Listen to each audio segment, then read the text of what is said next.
नमस्कार दोस्तों, मैं विनय दुबे मुंबई से। अगर आपको लगता होगा कि ऊपर वाला आपको बहुत तकलीफ देता है, अगर आपको कभी कभी मन में ये आता होगा कि हमारी जिंदगी सबसे बेकार है और बेमतलब आपको ऊपर वाला परेशान कर रहा है, और कभी भी आपको ये लगे कि आप जीवन से हताश हो चुके हैं, निराश हो चुके हैं, और अगर आपको आत्महत्या तक का अगर आपको दिल में अगर लगे, तो मैं ये वीडियो जरूर आप देखिएगा, क्योंकि ये आप लोगों के लिए है। मैं दिखाना चाहता हूँ कि एक महिला पिछले 4 साल से किस मुसीबत में जिंदगी जी रही है, और कहीं ना कहीं अगर आपको लगता है ऊपर वाला आपको परेशान कर रहा है या फिर आपको तकलीफें दे रहा है, तो मैं आपको दिखाता हूं कि आज लॉकडाउन जैसी स्थिति में देश इतना बर्बाद हो चुका है। उस स्थिति में एक माँ, छोटी उम्र की एक माँ है जो अपने बेटियों को किस मुसीबत के साथ पाल रही है, और ऊपर से उनकी दोनों आंखें तक नहीं है। मैं दिखाना चाहता हूँ, ये घर की हालत देखिए।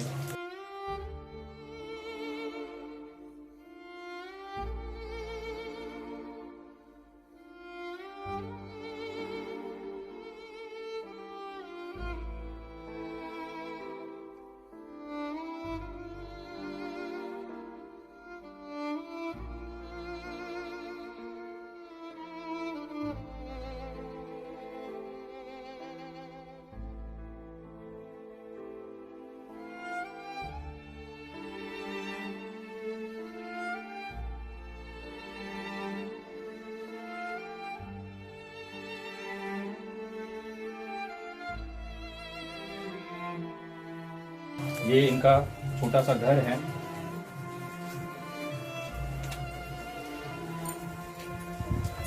ये छोटा सा कमरा है इस बहन का, जो पिछले 4 साल पहले एक बीमारी की वजह से वहां पर इलाज के दौरान इस बहन की दोनों आंखें चली गई।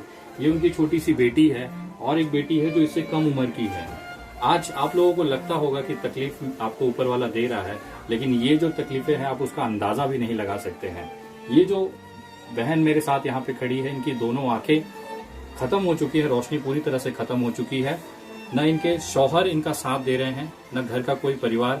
एक बुजुर्ग बाप वहाँ पे, इनके जो अब्बा हैं वो इनके साथ रहते हैं, वही एकमात्र सहारा है इस बेचारी बहन का हमारी। आप देख सकते हैं घर की हालत, आपको अंदाजा हो चुका होगा कि लॉकडाउन में जो आपका घर चलाना मुश्किल है, जहाँ पे आपके पास नौकरी है, आपके पास रिश्तेदारों की एक फौज है जो आपको मुसीबत में मदद करती है, लेकिन ये एक लौती बेचारी बहन है जो पटना में हम लोग इस समय हैं।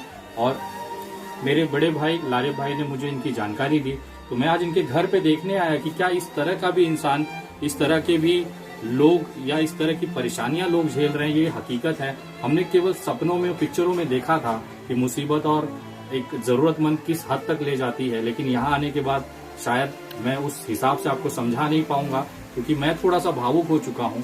और ये जो हालत है इस बहन की, यहाँ पे आप देख सकते हैं, ये छोटी बिटिया है जो यहाँ पे गैस रखा हुआ है। इस पे अगर इनकी मम्मी, इनकी माताजी अगर कुछ कहती हैं तब जाकर इनको यहाँ पे उस हिसाब से, ये छोटी सी बेटी है, इसका स्कूल जाने का समय है, पढ़ाई लिखाई का समय है, लेकिन इस उम्र में ये अपनी माँ का सहारा बनी हुई है। लगातार अपनी माँ को हर दैनिक चीजों में, जो दैनिक कार्य होता है उसमें मदद करती हैं। यहाँ पर गैस चूल्हे से लेके कितनी ही बार इस बच्ची के छोटे छोटे हाथ जले हैं, लेकिन अभी भी ये अपने माँ का सहारा बनी हुई है। ये वीडियो बनाने का एकमात्र मेरा उद्देश्य ये था कि अगर आपके अंदर अभी भी इंसानियत बची हुई है, इस बहन की आंखों की रोशनी वापस आ सकती है। यहाँ से जाने के बाद डॉक्टरों से जो भी इस विषय में बात कर सकता हूँ, अगर कोशिश की जाएगी, अगर इस तरह से कोई ऑपरेशन या कोई दवाई है जिससे इनकी रोशनी आ जाए, क्योंकि अभी आप इनकी उम्र देख के समझ सकते हैं, इनके सामने पूरा जीवन पड़ा हुआ है। और घर की हालत तो ये है कि अगर कोई मदद करेगा तो ही इनका घर चल पाएगा, अदरवाइज इनके पास ना कोई न नौकरी है, न कोई धंधा व्यवसाय है जिससे ये अपना घर चला सके। मैं इस बहन से आपसे बात करवाता हूँ कि आखिर आपके साथ हुआ क्या था। बहन, जरा आप छोटे में बताइएगा। जी, हमारा आँख खराब हो गया था, रोशनी चला गया है। उसी में डॉक्टर देख कर बोला कि हमको रोशनी नहीं आएगा। तो एक घर कैसे चलाती हैं आप, क्या करते हैं, कैसे आप ये राशन वगैरह सब लाती हैं, कहाँ से आता है? जी, मेरे तनवीर भाई हैं बगल में, लारे बंगल के बगल में रहते हैं, वही मेरा मदद करते हैं, उन्हीं से मेरा घर चलता है। तो आप कुछ काम वगैरह करती हैं जिससे कि? कितनी बेटियां हैं आपको? 3 बेटियां हैं। 3 बेटियां हैं। सबसे बड़ी बेटी कौन है, कितना उम्र है? सानिया 12 साल की है। ये दूसरी नंबर है जी। वो बेटियां कहाँ हैं दोनों? एक तो दुर्गापुर में रहती है और एक यहाँ है, एक बाप के पास रहती है। अच्छा, आपके शोहर क्या करते हैं अगर आप बताना चाहें तो? इलेक्ट्रिक वो आते हैं यहाँ पे? जी आते हैं, अपना काम करने के लिए उधर आते हैं रोड पे। तो आपको ये मदद हमारे घर राशन में वगैरह कुछ देते हैं? नहीं, एक तो सिलेंडर सिर्फ बुलाते हैं महीने भर में एक बार सिलेंडर या साल भर में एक बार? जी। उसके अलावा कोई मदद वो नहीं करते हैं? नहीं और क्यों ऐसा है, मतलब आप इस तरह की परेशानी क्यों झेल रही हैं? कोई भी यहाँ पे नेता, नगर सेवक, सामाजिक कार्यकर्ता कोई नहीं आता? नहीं। ये हालात हैं। इनके शौहर भी अब इनके पास नहीं रहते हैं, कुछ पारिवारिक कारणों के कारण अब ये एक दूसरे से अलग हैं।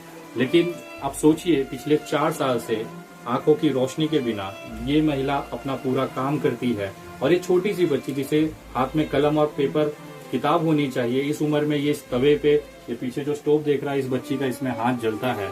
इस स्थिति में ये परिवार गुजर रहा है। अगर आप लोग भी आगे आके अगर मदद करते हैं तो शायद इस परिवार का कुछ भला हो सकता है।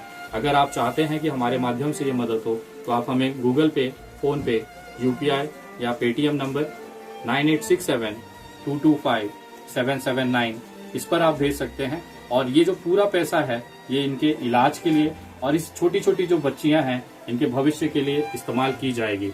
मैं वापस से एक बार कहना चाहता हूं, अगर आप अपनी जिंदगी से हताश हैं, अगर आपको लगता है कि आपको ऊपर वाला बहुत तकलीफ दे रहा है, तो इस बहन का चेहरा देखिए। पिछले 4 साल से ये बहन किस मुसीबत के साथ में हिम्मत बिना हारे हुए लड़ रही है। ये छोटी छोटी बच्चियों का हौसला देखिए।